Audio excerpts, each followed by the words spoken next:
Bonjour, je voudrais remercier la filière Firando et les organisateurs pour l'invitation et pour me permettre de présenter les objectifs du Consortium international de recherche sur les maladies rares, dont l'acronyme anglais est IRDIRC.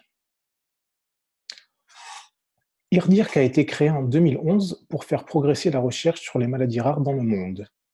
IRDIRC réunit des organismes de financement gouvernementaux et sans but lucratif, des entreprises pharmaceutiques, des associations de patients et des chercheurs pour promouvoir la collaboration internationale et contribuer aux objectifs définis par le consortium.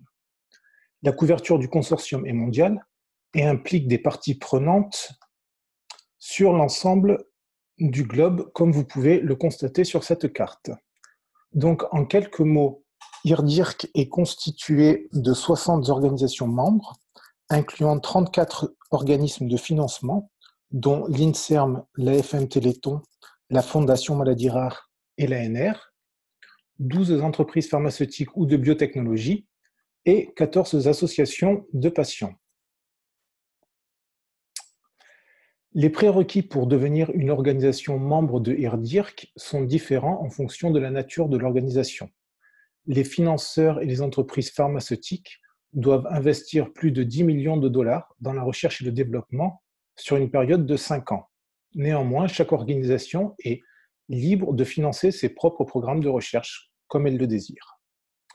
Pour les associations de patients, elles doivent représenter les intérêts généraux des patients pour toutes les maladies rares dans au moins un pays et contribuer également à la recherche.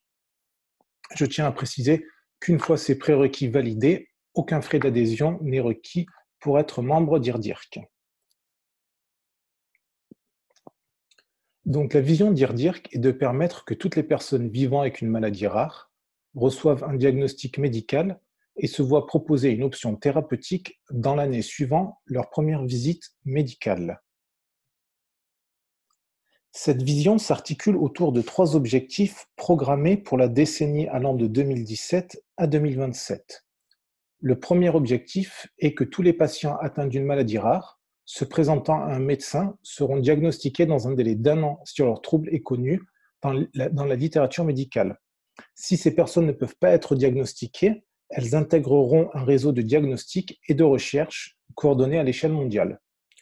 Le deuxième objectif concerne le développement de 1000 nouvelles thérapies, essentiellement pour des maladies n'ayant pas encore d'option thérapeutique.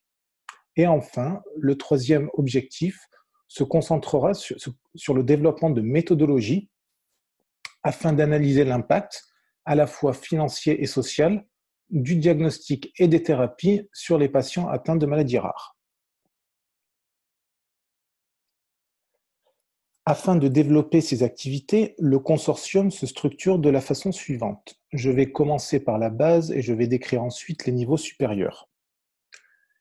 IRDIRC est constitué de 6 comités, 3 comités constituants comprenant les financeurs, les entreprises pharmaceutiques et les associations de patients, et 3 comités scientifiques, celui du diagnostic, celui des thérapies et le comité interdisciplinaire qui traite de sujets transversaux.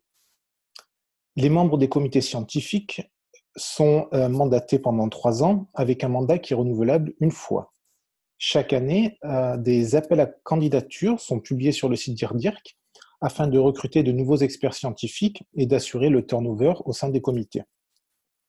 Le rôle des comités d'IRDIRC, à la fois les comités constituants et scientifiques, est d'identifier et de développer les projets permettant de réaliser les objectifs du consortium.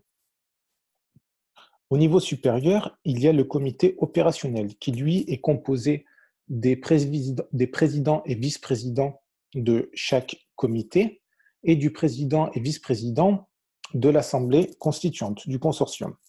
Ce comité se réunit tous les mois pour évaluer l'avancement des projets de IRDIRC. Au plus haut niveau, il y a l'assemblée constituante qui est composée d'un représentant de chaque organisation membre et des présidents et vice-présidents des comités scientifiques. L'Assemblée constituante est l'organe décisionnel du consortium qui vote et valide toutes les décisions d'ordre stratégique et politique. Enfin, il y a le secrétariat scientifique qui est composé de 2 chefs de projet d'un représentant, d'un communication manager et d'un représentant administratif et financier. Le but du secrétariat scientifique est de coordonner la mise en place, le développement et la dissémination des activités du consortium.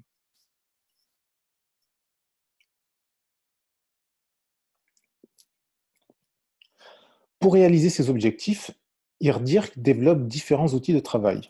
Le premier outil que je vais présenter est développé en collaboration avec Orphanet. Il s'agit d'un calculateur qui permet de mesurer depuis 2010 le nombre de nouvelles maladies, les nouveaux gènes associés à une maladie rare et le nombre de nouvelles thérapies. Donc, comme vous pouvez voir sur cette diapositive, depuis 2010, 1186 nouvelles maladies et 4114 nouveaux gènes associés à une maladie rare ont été identifiés et 393 nouvelles thérapies ont été développées.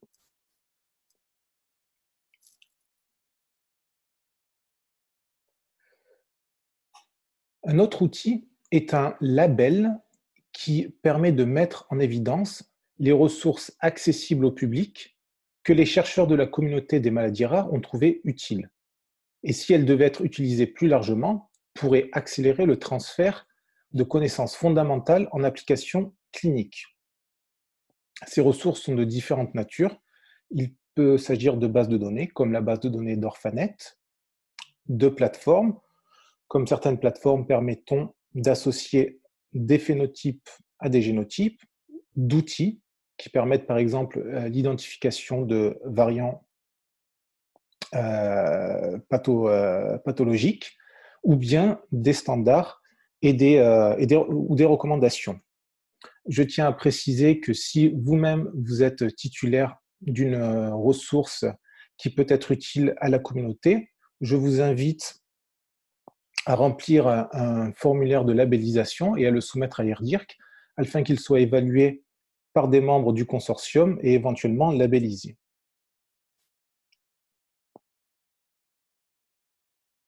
Un autre outil développé par IRDIRC est un rapport périodique sur l'état d'avancement de la recherche sur les maladies rares. Ce rapport a été publié, le dernier rapport a été publié en août 2019 et il concerne la période allant de 2015 à 2018. Il décrit les initiatives majeures qui ont été développées pendant cette période, les règles adoptées, les recommandations qui ont été formulées, les infrastructures qui ont été développées et les collaborations internationales qui ont été amorcées. Ce rapport fournit également des résultats issus de données isolées à partir de la base de données d'Orphanet, du registre d'essais cliniques de l'Organisation mondiale de la santé et de données transmises par les membres de IRDIRC. Donc, concernant les maladies rares endocriniennes, sur la période allant de 2010 à 2017, vous pouvez observer que ces maladies rares représentent, ce que les maladies rares endocriniennes représentent 4% des maladies rares. Je tiens à vous informer ici que les adénocarcinomes des glandes endocriniennes ne sont pas comptés comme maladies rares endocriniennes, mais comme maladies néoplasiques. Et donc, elles ne sont pas dans le comptage que je vous présente, elles ne sont pas incluses dans le comptage que je vous montre actuellement. Les maladies rares endocriniennes concentrent 1% des projets de recherche qui sont divisés de la sorte, 45% en recherche fondamentale, 30% en recherche préclinique et 15% en recherche clinique. Les maladies rares endocriniennes concentrent également 2% des essais cliniques et 90% de ces cliniques évaluent l'effet de médicaments. Les 10% restants se concentrant sur soit sur l'analyse de dispositifs médicaux ou sur des protocoles interventionnels.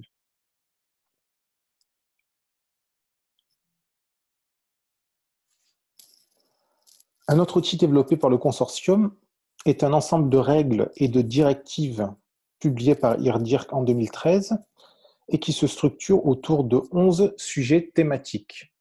Le partage de données, l'ontologie, le diagnostic, les biomarqueurs, registre de patients, biobanque, histoire naturelle, thérapie, modèle d'étude, publication et propriété intellectuelle, communication. Ce document est disponible sur le site d'IRDIRC et vous pouvez le télécharger si vous le désirez.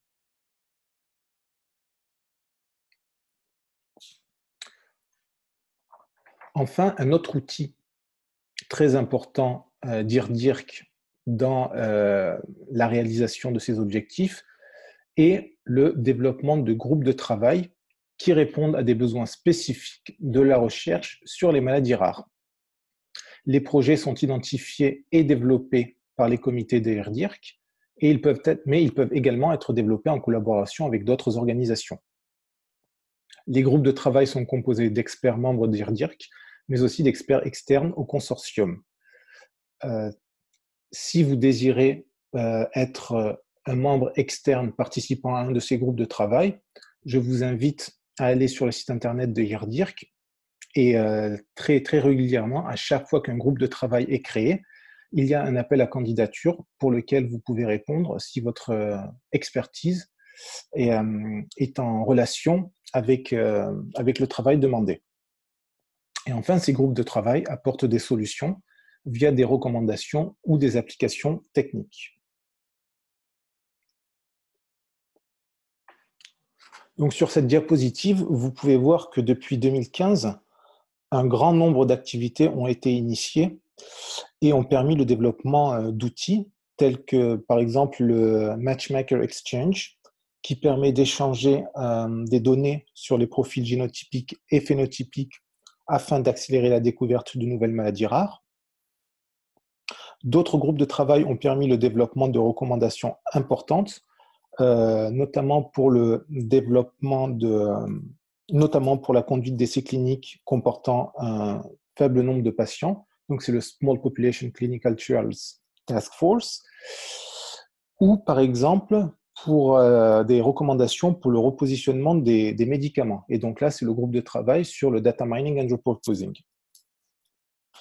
Plus récemment, IRDIRC a développé un guide pour le développement de médicaments orphelins, donc c'est le Orphan Drug Development Guidebook. Ce guide est destiné à la fois aux développeurs académiques et industriels, et il décrit quels sont les outils disponibles et les initiatives spécifiques au développement de médicaments orphelins, mais aussi quand et comment les utiliser durant le processus de développement. 2 articles issus de ce groupe de travail seront publiés en 2020 et le guide sera présenté dans de nombreux congrès et notamment dans la conférence de IRDIRC en mars prochain. Enfin, je voudrais vous signaler qu'en 2019, 3 activités ont été initiées. Donc, l'activité Clinical Research Networks, qui a pour but de créer des recommandations pour développer l'interopérabilité des réseaux cliniques au niveau international. L'Activity Working Group on Goal3, qui, elle, vise à développer des méthodologies pour mesurer l'impact financier et social du diagnostic et des thérapies sur les patients atteints de maladies rares. Et l'activité Indigenous Population, dont l'objectif est d'identifier les barrières culturelles et linguistiques pour l'accès au diagnostic dans les populations sous-représentées, comme par exemple les populations indigènes. Donc la description de toutes ces activités est disponible sur le site internet de IRDIRC et je vous invite à vous y rendre si vous souhaitez obtenir plus d'informations.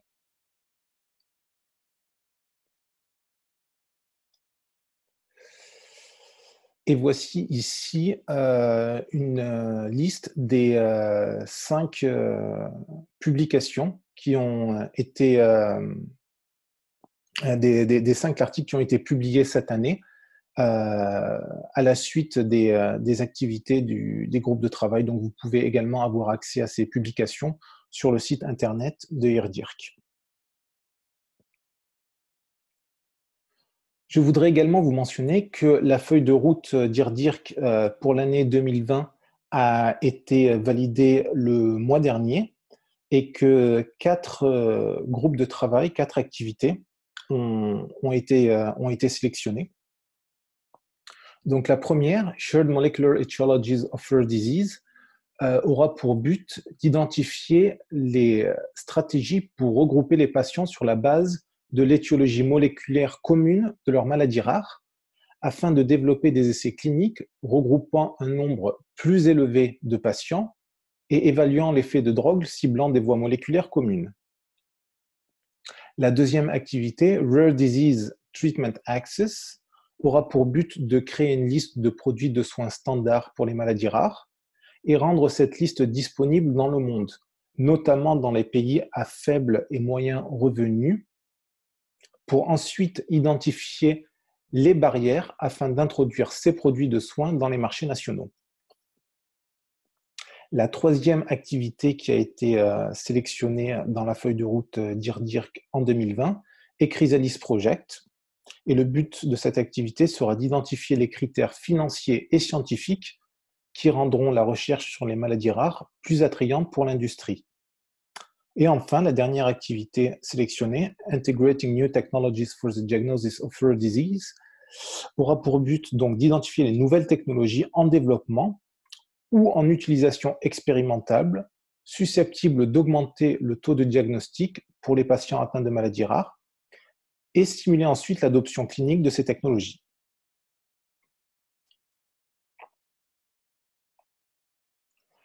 Donc, je voudrais terminer maintenant en vous informant que du 11 au 14 mars 2020, IRDIRC va tenir sa conférence. Ça se passera à Berlin et les inscriptions sont déjà ouvertes. Cette conférence sera organisée conjointement avec REACT. Et la conférence sera composée de 2 ateliers de discussion, donc un pour les méthodologies qui permettent d'évaluer l'impact du diagnostic et des thérapies chez les patients, et un autre atelier qui servira à présenter le guide pour le développement des médicaments orphelins. Il y aura 4 sessions scientifiques, une qui concernera le diagnostic et de nouvelles technologies, une pour tout ce qui est thérapie génique et cellulaire, une session qui s'attachera à décrire les possibilités de cibler l'étiologie moléculaire des maladies rares, donc dans une perspective de médecine de précision, et enfin une dernière session scientifique sur accès au diagnostic et aux thérapies pour tous. Donc vous voyez ici que les sessions scientifiques reprennent vraiment la feuille de route d'IRDIRC qui a été validée pour l'année 2020. Et enfin, il y aura une session dédiée aux patients et qui s'intéressera aux engagements des patients dans le développement du médicament et dans les essais cliniques. Voilà, je vous remercie pour l'attention que vous avez apportée à cette présentation et je vous invite à recueillir mon adresse email auprès des organisateurs si vous désirez m'écrire et me poser des questions. Voilà, merci beaucoup et je vous souhaite une bonne journée à tous.